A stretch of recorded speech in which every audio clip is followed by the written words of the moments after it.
Brian Vaughn, VA here, back at it again with something a little bit more special to celebrate the spooky season.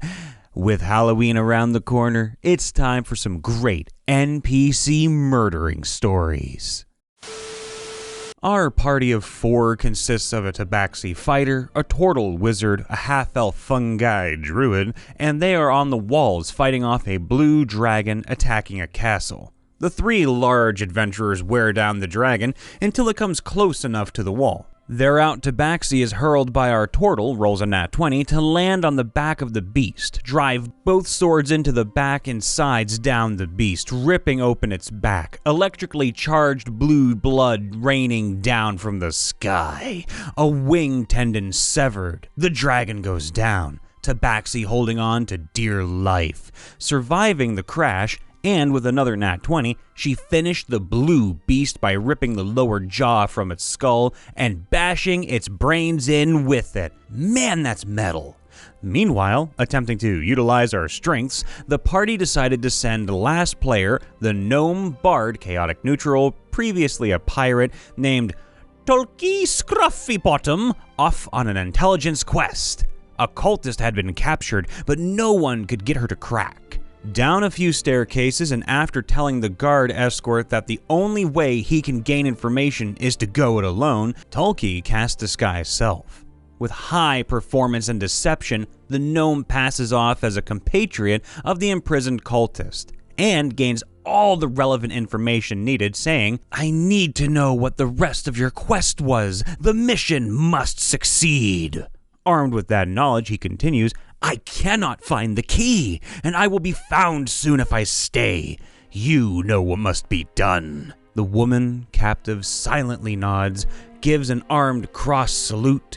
Then Tolki shoots her in the heart with a crossbow. This happened in my first D&D group.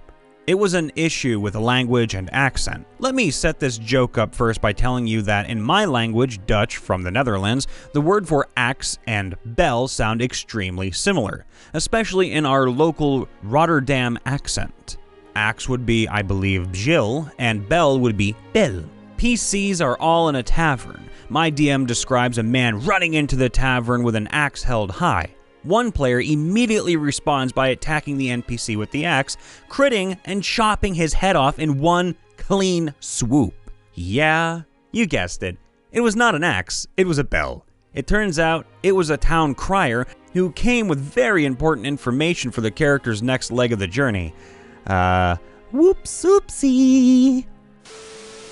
Okay, so this is a little dark, and my grammar isn't the best, but it's worth it, I think? In our game, there was me, DM, Sparkle, CE Shifter Warlock, Jay, the chaotic stupid Goliath Barbarian, and finally, Inari, the NPC, a sweet, lawful good little halfling cleric NPC. So we had been playing this 5th edition game for about 3 months at this point, now over 1 year. I stupidly gave them a bag of holding early on in a dungeon thinking, cool, now inventory issues are a thing of the past for them.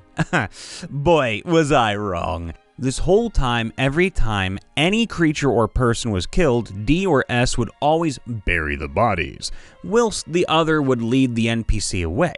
Now, they were not burying bodies. No. They were chopping up the meats and gore, shoving it into the bag until it made a slurry of toxic rot. Now, after a while, the NPC rolled high enough on an int check to realize they carried loot around or stored it all at base, but never seemed to open the bag around her. One day, they were on their way back from a dungeon killing vampires and whatnot. When they made camp, the halfling snuck into the bag. Appalled at what she found, she confronted them, asking what it was. Turns out my players had an elaborate plan to clear out an entire city with stinky gore that would drive them out. The NPC was obviously not happy and started threatening to turn them in. Now, my party wasn't diplomatic on the best of days, and this day is no different. In a surprise round, the barbarian grabbed the halfling and the warlock opened the bag so they could stuff the NPC in the gore bag. They could hear the muffled crying for only a few moments as she drowned in gore. Also, the plan they devised worked, but only because every undead on the plane got attracted to the city with, at that point, 12 bags of holdings worth of gore. So yeah, that's where they are now. After that, still haven't played that again yet. The setting was during a gladiator match where adventurers would compete against monsters captured from around the world. The latest bunch of monsters, however, were creatures never seen before, almost like hybrids.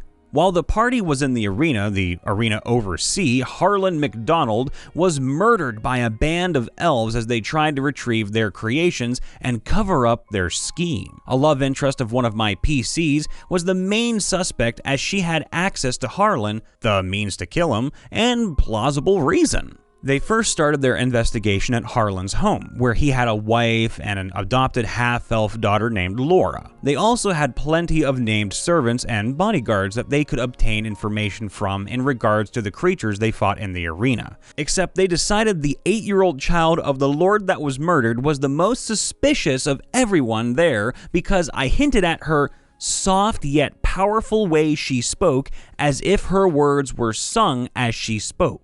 A breeze from the window causes her hair to blow. This was meant to be a bit of foreshadowing for future events when the party was supposed to start looking for the main MacGuffins of the campaign, which was deities' souls that were bound to children.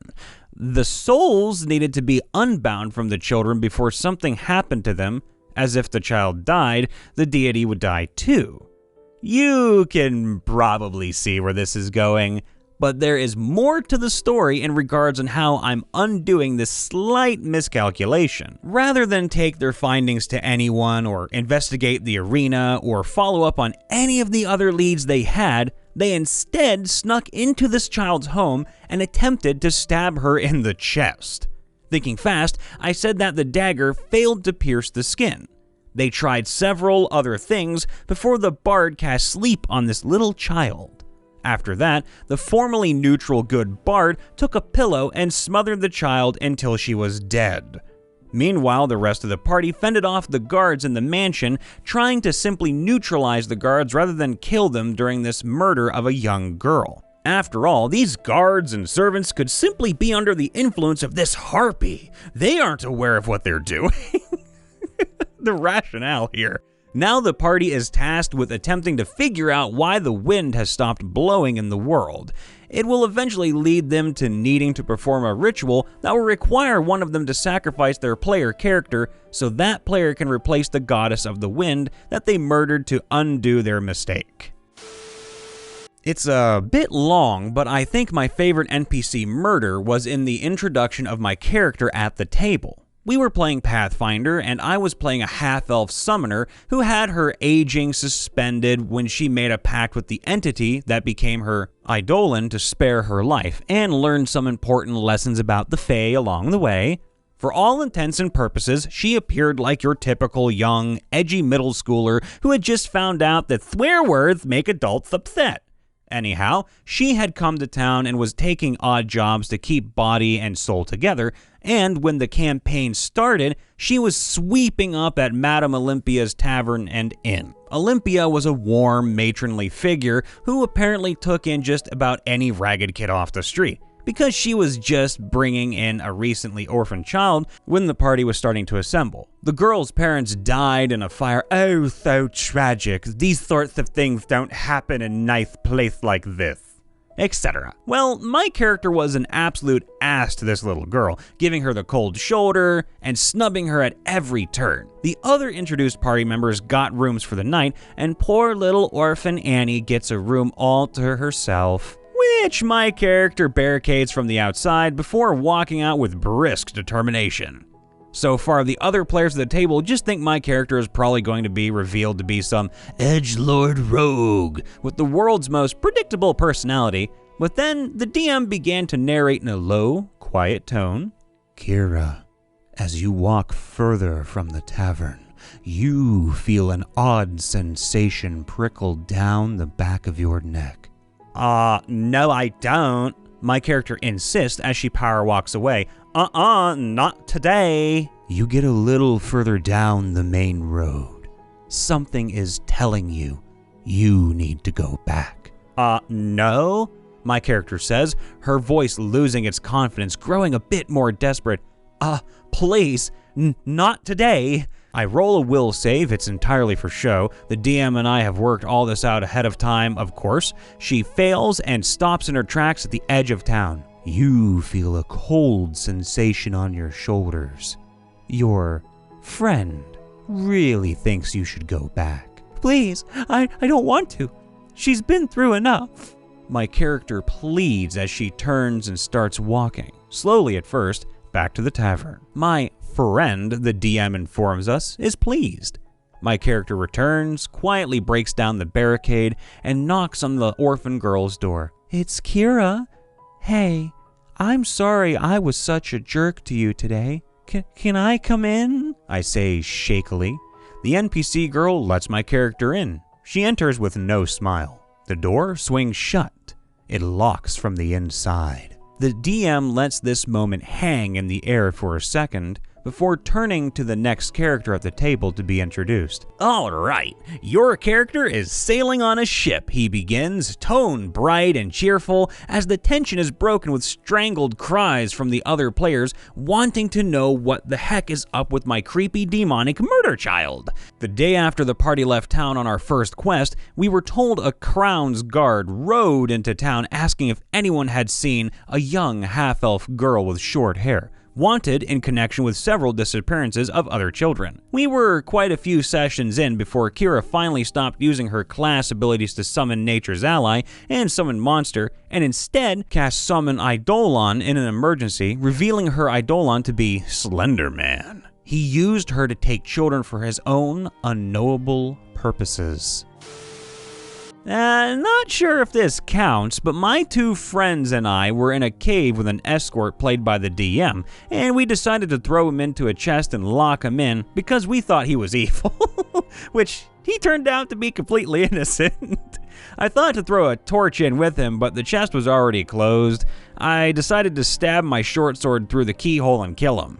After that, we opened it up to throw a torch in and destroy the body, and he rolled a nat 20 and stabbed me right in the eye, killing me instantly, and killing the rest of the PCs. Turns out, if we had left him in there, he would have died.